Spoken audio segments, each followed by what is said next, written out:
நேயர்களுக்கு சுப்பிரமணியனின் அன்பு வணக்கம். இன்றைக்கும் கவியரசர் கண்ணதாசனுடைய பாடல் ஒன்றை தான் பார்க்க போகிறோம். அதிலும் கம்பன் எழுதிய அடிகளிலே இருந்து கண்ணதாசன் எடுத்தாண்ட ஒரு பாடல்.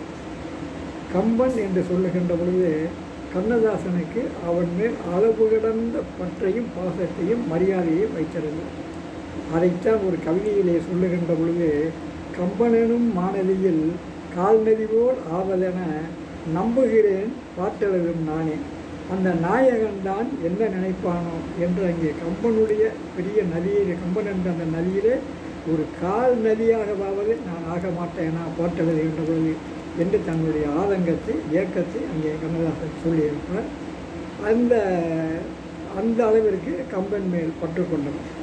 அதுபோல் வள்ளுவத்தின் மீதும் ஆழ்ந்த பற்று கொண்டவர் கவியரசர் கண்ணதாசன் அவர்கள்.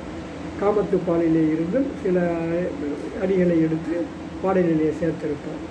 இங்கே தாயை காத்த தனையன் என்ற ஒரு திரைப்படம், அந்த திரைப்படத்திலே வருகின்ற ஒரு பாடல் தான் இன்றைக்கு நான் சொல்லப் போகிறேன்.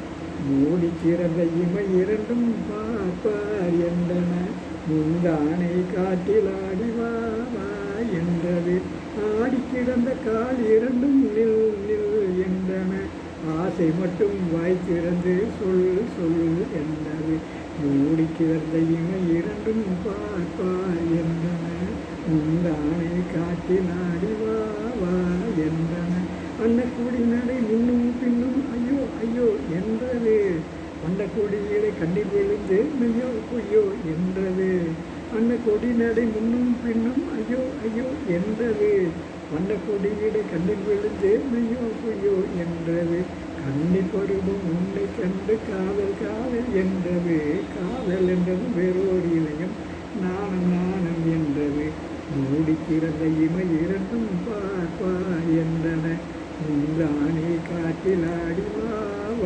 என்னது, காட்டுக்குயிலை கூட்டில் அடைத்து பாட்டு பாட சொன்னது, கூட்டுக்குயிலை நாட்டுக்குயிலால் கூட்டி போக வந்தது, காட்டுக்குயிலை கூட்டில் அடைத்து பாட்டு பாட சொன்னது, அது கூட்டுக்குயிலை நாட்டுக்குயிலால் கூட்டி போக வந்தது, வேட்டைக்காக விரித்த வலையில் வெள்ளி வேங்கை வருமனன் என்றது, வேட்டை உள்ளம் விரித்த வலையில் வெங்கை வருமனன் என்றது, வேட்டைக்காக விரித்த வலையில் வெள்ளிக்கிழமான் விழுந்தது, வேட்டைக்காக விரித்த வலையில் வெள்ளிக்கிழமான் விழுந்தது என்ற இந்த ஒரு பாடல்.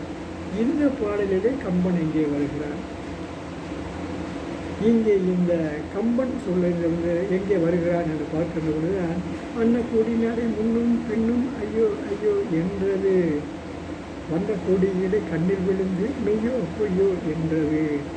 அவளுக்கு கண்ணிலே பார்க்கின்றான், அவளுடைய இடை கண்ணிலே விழுகின்றது, இருப்பது போல தெரிகின்றது, சில சமயம் இடையே இல்லாதது போல அல்லவா தெரிகின்றது. அதைத்தான் வண்ணக்கொடியிலே கண்ணில் விழுந்து மெய்யோ பொய்யோ என்றது என்று சொல்லுகிறான்.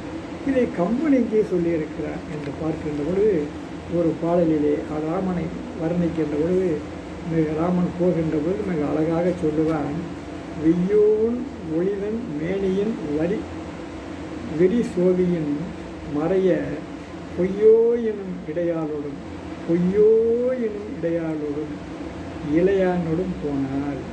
அவளுக்கு இடை இருப்பது இல்லை, உண்மையா பொய்யா? பொய்யோ எனும் இடையாளோடும் இளையானோடும் போன. இளையான் என்பது தம்பி லட்சுமணன்.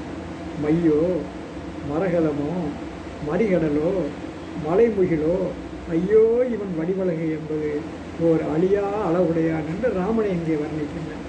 அப்படி அவன் ராமன் போன அழகை அங்கே சீதையும் அவனுடைய தம்பி லட்சுமணன் உடன் போனதை இங்கே கம்பன் சொல்லுகின்ற பொழுது சொல்லுகிறான், பொய்யோ எனும் இடையாளோடும்.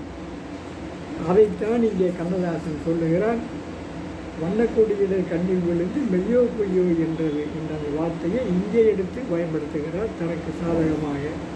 அவளுக்கு இடை இருக்கிறதா இல்லையா என்பதை அது என் கண்களில் படுகிறது, இடை இருப்பது போல தெரிகிறது, ஆனாலும் இல்லாதது போல தெரிகிறது என்பதாக இந்த பாடலிலே வண்ணக்கொடியிலே கண்ணில் விழுந்து மெய்யோ பொய்யோ என்றது கவியரசர் கண்ணதாசன் கம்பனிடமிருந்து எடுத்து சொல்லுவதாக இங்கே அந்த பாடலிலே அமைந்திருக்கிறது. அந்த மூடி திறந்த இமை இரண்டும் பார்ப்பார் என்றன, முந்தானை காட்டிலாடி வா வா என்றது திருக்குறளிலே வள்ளுவர் காமத்துப்பாலிலே இந்த கண்களுக்குள்ளே காதலி வைத்திருப்பதையும் அந்த காதலன் காதலியை தன் கண் பாதையிலே வைத்திருக்கின்ற அந்த நிலைகளை எல்லாம் மிக அழகாக எடுத்து சொல்லியிருப்பார். அதிலிருந்து தான் அந்த மூடி திறந்த இமையிரண்டும் பார்ப்பார் என்றன என்பதையெல்லாம் கவியரசர் கண்ணதாசன் எழுதுகிறார் என்பதை சொல்லி உங்களிடமிருந்து விடைபெறுகிறேன். நன்றி, வணக்கம்.